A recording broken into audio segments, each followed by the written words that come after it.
During that time, I was the closest person to Tim. I traveled with him around the world, thinking we were saving kids and doing something good. I traveled with him, promoting the Sound of Freedom movie throughout the domestic and international tours. Can I have one of those?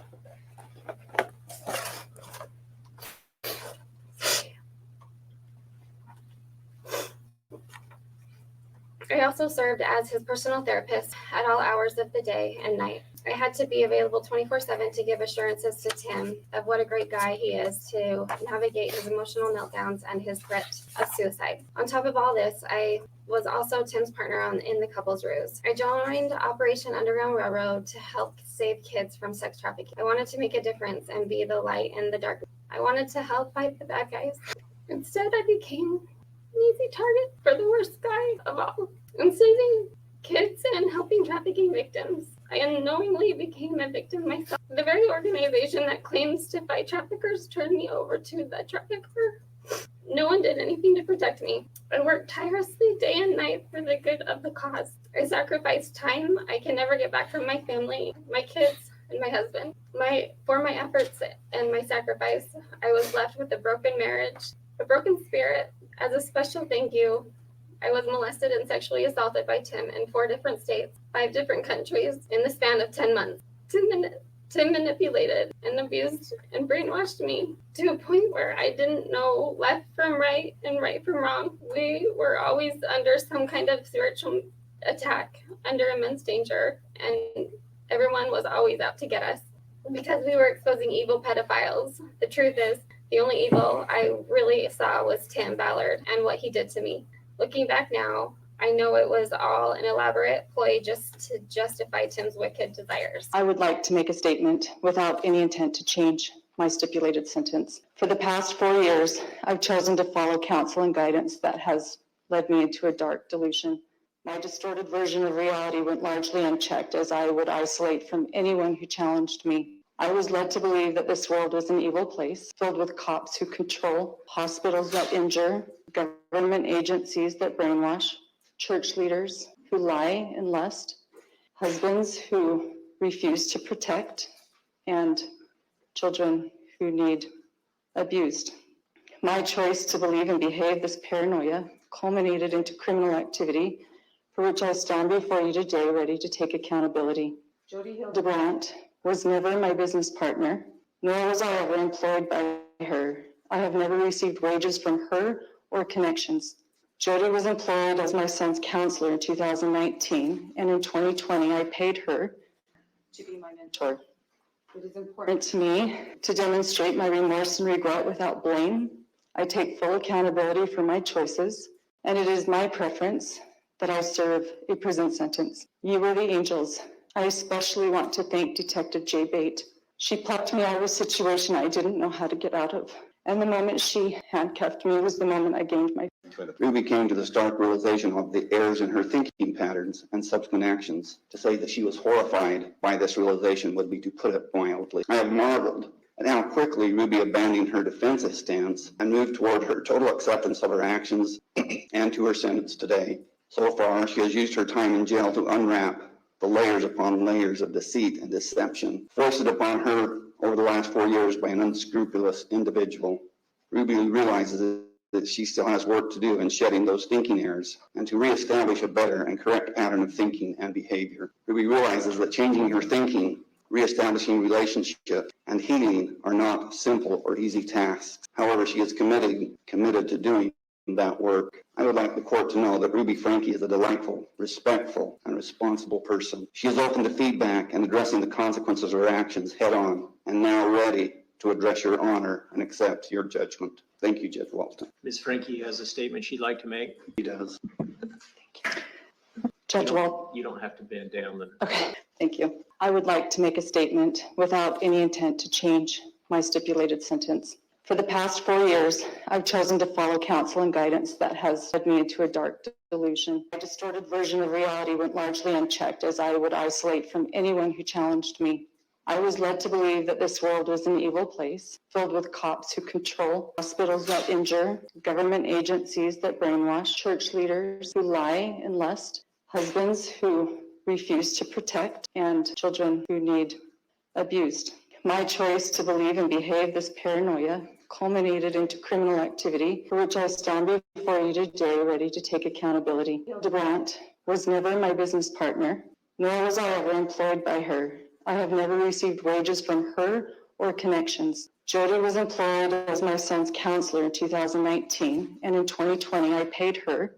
Important to me to demonstrate my remorse and regret without blame. I take full accountability for my choices, and it is my preference that I serve a prison sentence. Thank you to the officers in Santa Clara and the Ivan City Police, Nick Hellman, Brian Palufo, Cy Pikuvit, Mike Pondoyo in Tobler, John Ward, D. Lewis, and Chief Flowers. You were the angels who came and saved my children. I especially want to thank Detective Jay Bate. She plucked me out of a situation I didn't know how to get out of. And the moment she handcuffed me was the moment I gained my freedom. You were not the controlling ones. I was. Thank you to the medical staff at Intermountain Hospital. Your skill, tenderness, and professionalism helped heal my children. Jody and I inflicted the injuries, not the hospital. Thank you to DCFS, the Children's Justice Center, Judge Basil, and other key adults. You've gathered my children under your wing and offered them love, compassion, encouragement. You were not the ones who were doing the brainwashing. Thank you to my Bishop Tom Hawks and my state president, Jim Nilsson, for reminding me of the Lord's love for the lost. So much pain and suffering would have been avoided had I followed and heeded your counsel. I was the one who was deceived, not you. Thank you to the Washington County Prosecutor's Office, Ryan Sham, the legal assistants and discovery clerks. Eric Clark, you exemplified to me how justice and mercy are meant to coexist. My charges are just. They offer safety to my family, accountability to the public, and they did show mercy to me. Thank you to my attorney, Lamar Winward, and his staff. I would not be where I am today without them. Thank you to Randy Kester for your limitless energy in healing my family. My dear friends, Pam and Roy, I'm so sorry for letting you down. Because of your association with me, your innocence was called into question. My mother-in-law, father-in-law, Kevin's family, my cousins, aunts, uncles, nieces, nephews, and neighbors, you all saw the warning signs long before I did, and you did what you could. You wanted to help, but I pushed you away. My mother and father, I have been utterly wretched to you. You have offered me unconditional love, and for that I have offered you unconditional contempt. My siblings and their spouses, because of my decision to roll around in a pigsty, I have dragged your families through the mud in public. Yet, when I desired to return as the prodigal sister, unlike the prodigal's brother in the Bible, you seemed stuck with my parents and ran out to greet me. Your capacity to love is unprecedented. Kevin, my husband of more than 23 years, you are the love of my life. I'm so sorry to leave to you to finish what we both started together. The ending of our marriage is a tragedy, and you are wrapped around my heart in a knot I'll never be able to undo. To my babies, my 6 little chicks, you are part of me. I was the mama duck who was consistently watering you to safety. I can see now. Over the past 4 years, I was in a deep undercurrent that led us to danger. I never launched into darkness knowingly. I was so disoriented that I believed dark was light and light was wrong. I would do anything in this world for you. My willingness to sacrifice all for you was masterfully manipulated into something very ugly. I took from you all that was soft and safe and good. I took from you your mother. How terrifying this must have been for you. Did you meet Alex? In Idaho. Did you ever meet him in Utah? No. In Arizona? No. In Missouri? No. In Hawaii? No.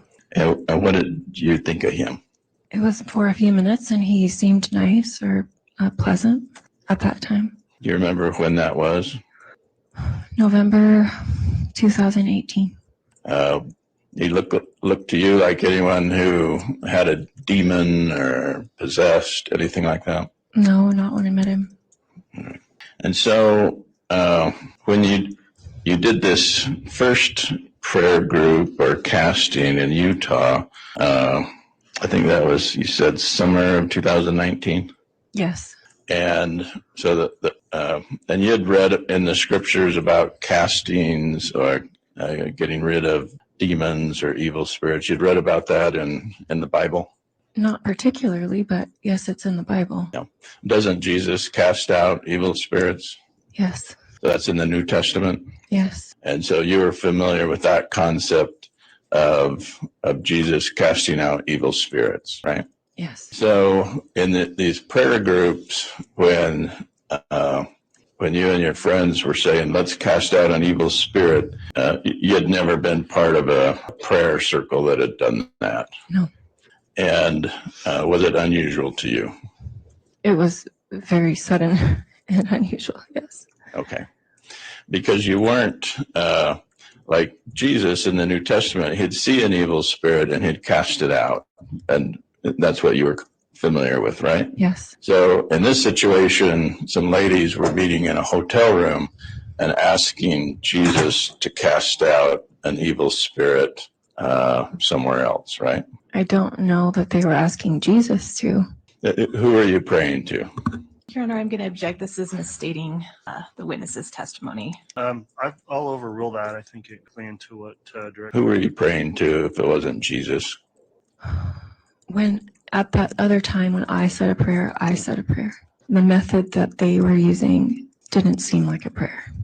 Okay. So were they calling upon Father in heaven? No. Were they calling upon the devil? Not specifically, but the words that were used were like aggressive things.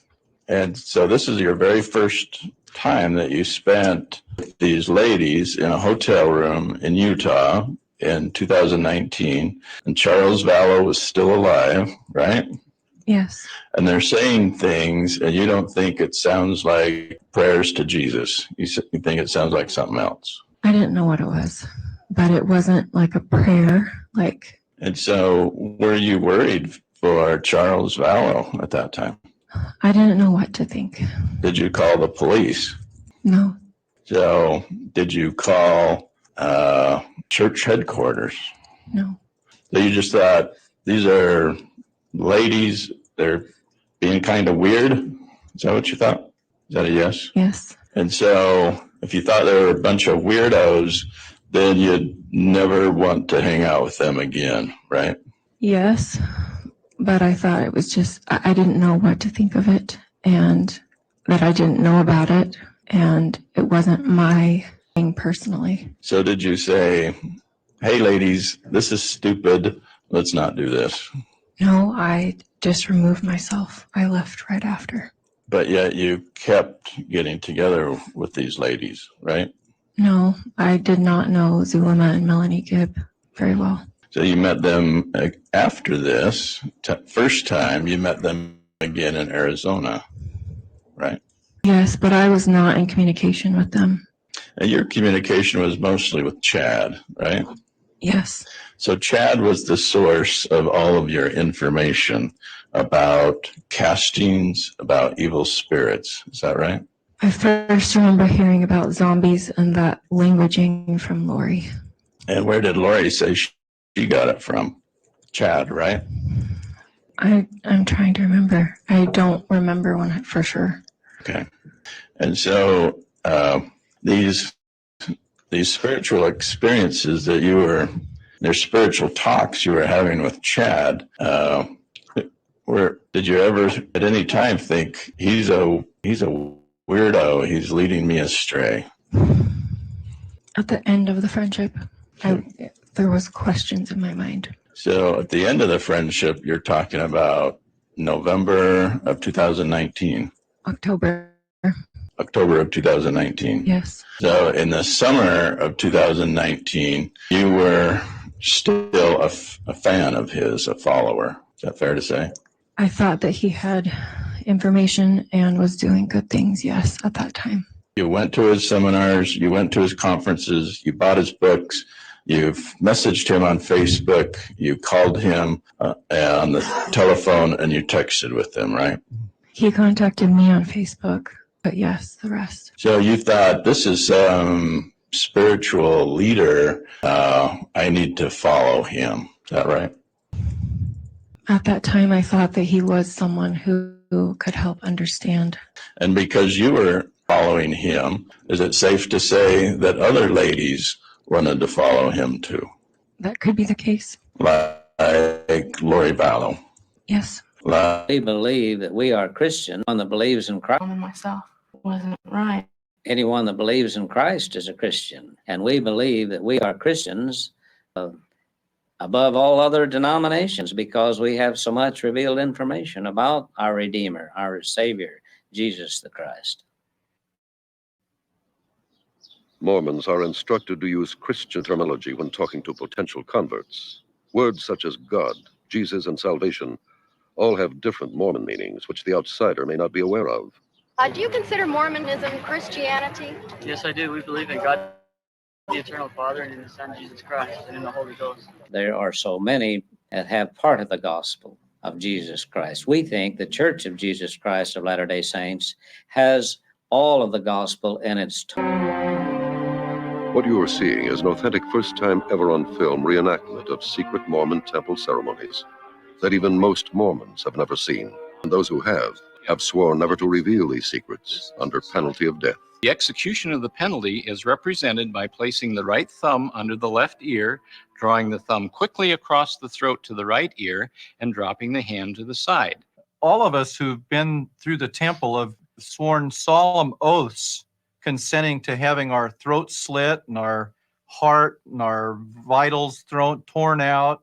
The execution of the penalty is represented by drawing the thumb quickly across the body and dropping the hands to the side. In the Mormon temple marriage, the partners are sealed to each other for time and all eternity in Mason-like rituals. And without this ceremony, no one can enter the presence of Joseph Smith and become a god. Hey, lay, ale. Brother Pratt, having authority, I wash you preparatory to receiving your anointings for and in behalf of John Kimball, who is dead, that you may become clean from the blood and sins of this generation. Sister Bradford, I wash you preparatory to you receiving your anointings for and behalf of Eliza Barrett. Eliza Barrett, who is dead, that you may become clean from the blood and sins of this generation. I wash your head, that your brain and intellect may become clear and active. Your eyes, that you may see clearly and discern between truth and error. Thousands of occultic ceremonies each day are performed for the dead, so that they too can receive the benefits of Mormonism. Mormons are encouraged to have encounters with the dead, and it's not uncommon for demons impersonating the dead to appear to Mormons stating that they've been converted to the Mormon Church in the spirit world and now want their family history traced. Your loins, that you may be fruitful and multiply and replenish the earth, that you may have joy in your posterity. Your vitals and bowels, that they may be strong and healthy and perform their proper function. Your breast, that it may be the receptacle of pure and virtuous principles. Our living prophet has told us there are three purposes of the church. One is to proclaim the gospel that we've talked about. The other is to perfect the lives of the saints. And the third is to redeem the dead. Consequently, we're actively engaged in doing research work of names and places of birth dates of our families, as well as all other mortals that we possibly can. A unique characteristic which sets apart the Mormon Church from all other major religions is its fanatical program to evangelize the dead, and because of this, the Mormon Church operates the largest genealogical center in the world, complete with a staff of over 600 who sort and catalog incoming census rolls, church registers, wills, and deeds. This information is transferred to microfilm and stored here, 20 miles outside Salt Lake City. I do the research, and then I take their names to the temple and have them baptized and have them sealed in the house of the Lord as family units. When a Mormon goes through the temple to receive his endowments, he's given a pair of this Holy Mormon underwear, and he's instructed to wear it at all times. This garment is supposed to be all magical, all protective piece of material that will keep you from harm if you are living the gospel of the Latter-day Saints, but a dehumanizing piece of material that can be worn. There are no statistics that prove But I have to be frank with you, it's probably the most unattractive, dehumanizing piece of material that can be worn. I know who Joe Hildebrand is. Here, I'll answer your questions. He's her attorney. He can't answer them. My name's Adam Paul Steed, and if you guys want to know who Jody Hildebrand is, I'll answer tons of questions about her. My dad, come here. Dad has a file at home that's about 2,500 pages of word filings and just huge amount of documentation about Jody Hildebrand that we will share with everybody. I want you to know the same court that has ordered us not to share these documents is covering up this racket that Jody Hildebrand had with the Mormon Church in the 4th District, Utah County Court. So in a different type of abuse, I think it could be argued worse. And that was 15 years ago. And I fought against Jody Hildebrand with my family and everybody to stop this monster of a lady. And Jody went after me. She went after me, destroyed my life in the craziest way you could ever think of possible. Like, I was a victim of sexual abuse at Boy Scouts of America, Camp Little Lemhi in Idaho. My dad helped us stop a predator. You can read it in the national press and everything. We changed the laws of sexual abuse so victims could come forward. We got rid of the criminal and civil statute limitations. The Mormon Church knew who we were. And Elder Helam, Richard G. Helam, was like he was the president of the first quorum of the 70, the top probably executive functioning leader of the whole Mormon Church.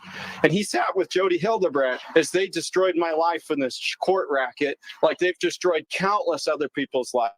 And they even had the gall to order my Mormon Stories thing where I brought some documentation off the internet saying that they didn't want me to say bad things to my children or in front of the children about my ex-wife. Well, if you're accused of sexual abuse by Jody Hildebrand, and if your ex-wife performed a falsification of sexual abuse, that professionals looked at the documentation and said, this is sexual abuse. This is sexual abuse. We have documentation for sexual abuse of my children by Jody Hildebrand and my ex-wife.